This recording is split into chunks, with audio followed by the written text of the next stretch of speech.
Hi all. Last to last video जो मेरा था मैंगो फ्लावरिंग का अपडेट के ऊपर कि कितनी अच्छी मेरे सारे मैंगो प्लांट्स में फ्लावरिंग हो रही है, तो काफ़ी लोगों ने डीएम किया पूछने के लिए कि फ्लावर ड्रॉपिंग के लिए क्या कर सकते हैं।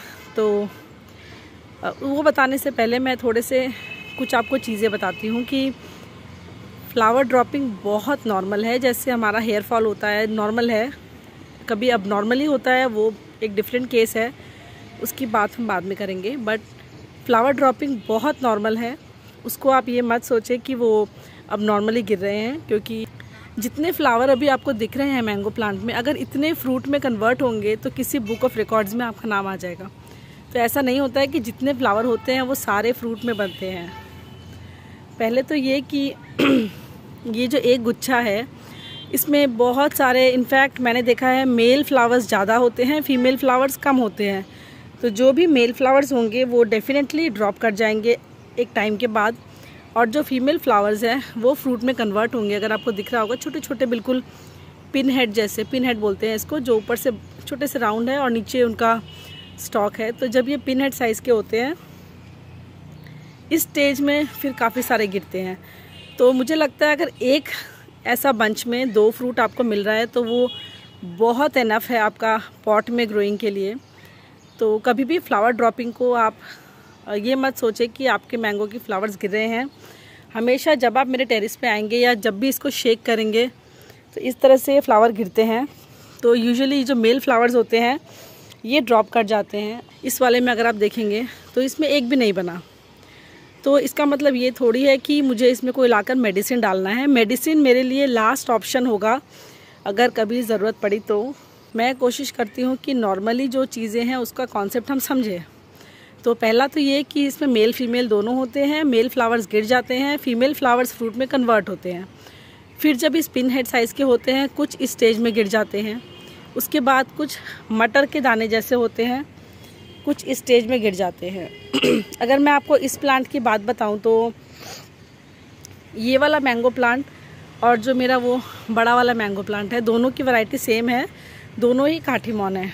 और इस मैंगो प्लांट का मुझे पता है साइज़ बड़ी हो गई है प्लांट की, और उस हिसाब से जो है पॉट साइज़ मैं इंक्रीज़ नहीं कर पा रही हूँ, क्योंकि मेरे टेरेस में उतनी स्पेस नहीं है और जिस वजह से सही से पोषण नहीं मिल पा रहा है। तो अगर मैं आपको इसको टच करके दिखाऊंगी तो मुझे पता है इसका फ्रूट गिर जाएगा।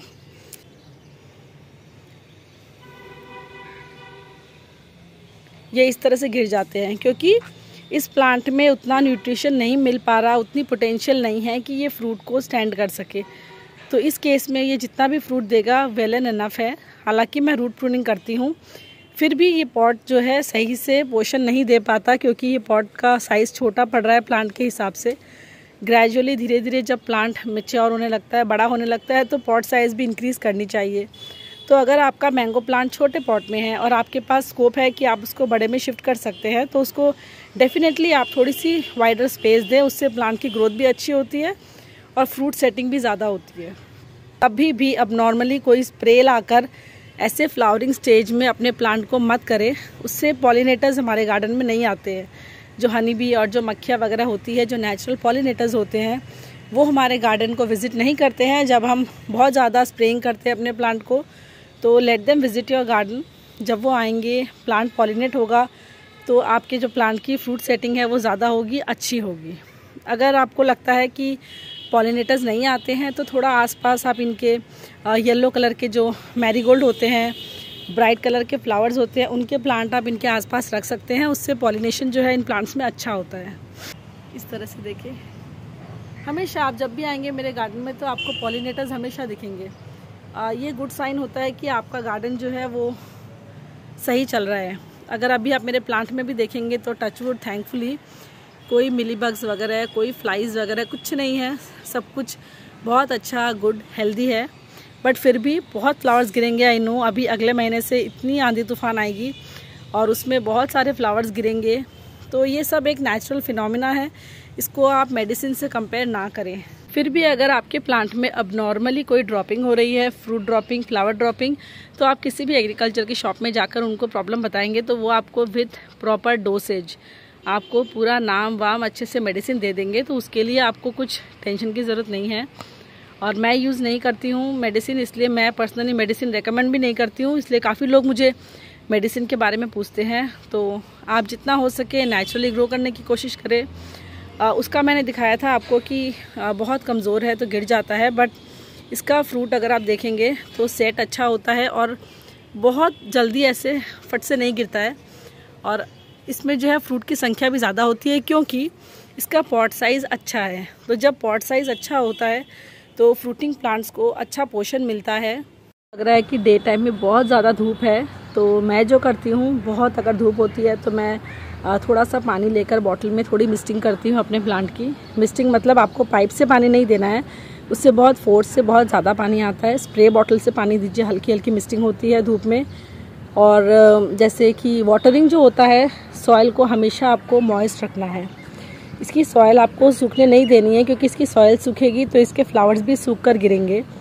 तो बाकी प्लांट्स को मैं इवनिंग में पानी दूँ चाहे, बट मैंगो प्लांट्स अभी फ्लावरिंग के स्टेज में, मैं इनको मॉर्निंग में एक बार बहुत अच्छे से वाटरिंग करती हूँ धूप आने से पहले। ताकि कभी कभी ऐसा होता है कि हम लोग डे टाइम में नहीं आ पाते प्लांट्स के पास, और उनको जो बहुत ज़्यादा धूप होती है प्लांट सूख जाता है और फ्लावर्स गिर जाते हैं। तो आप मॉर्निंग में एक बार मेक श्योर करें कि आप चेकआउट कर लें। और अगर आपको सॉइल सूखी लगती है तो आप इसमें पानी दीजिए, ताकि पूरे दिन आप निश्चिंत रहें कि फ्लावर ड्रॉपिंग आपकी धूप की वजह से तो एटलीस्ट नहीं होगी। तो ये भी बहुत इंपॉर्टेंट एक पॉइंट है कि प्लांट को स्ट्रेस नहीं देना है, मॉइस्चर आपको मेंटेन करना है। और एक बहुत इम्पॉर्टेंट बात रूट प्रूनिंग की, क्योंकि हम लोग बार बार इसका पॉट साइज़ नहीं बढ़ा सकते हैं, और इनकी जो पॉट्स है उसमें रूट्स बहुत जल्दी जो है वॉल्स तक टच होके पूरा जो है ये प्लांट रूट बाउंड हो जाता है। तो ईयरली आप इसका मेक श्योर करें अपने सीज़न के हिसाब से कि आपको कब इसकी रूट प्रूनिंग करनी है। मैं मैंगो प्लांट की रूट प्रूनिंग अक्टूबर में करती हूँ। आप अपने वेदर के हिसाब से फरवरी में करना है या कब करना है वो आप अपना मौसम देख के करिए। तो जब हम रूट प्रूनिंग करते हैं तो नई रूट्स डेवलप होती है, और जब नई रूट्स बनती है तो प्लांट जो है और अच्छे से ब्रीथ कर पाता है और अच्छे से न्यूट्रिशन प्लांट को मिलता है। मिट्टी, खाद सब नए तरह से प्लांट अब्जॉर्ब करता है। तो बहुत ज़रूरी है कि हम रूट प्रूनिंग ईयरली करें अपने फ्रूटिंग प्लांट्स की। अगर कोई पॉइंट मुझसे मिस हुआ है तो कमेंट सेक्शन में आप पूछ सकते हैं। वीडियो अच्छा लगा हो तो प्लीज़ मेरे चैनल को लाइक, शेयर एंड सब्सक्राइब करें। हैप्पी खेती, बाय।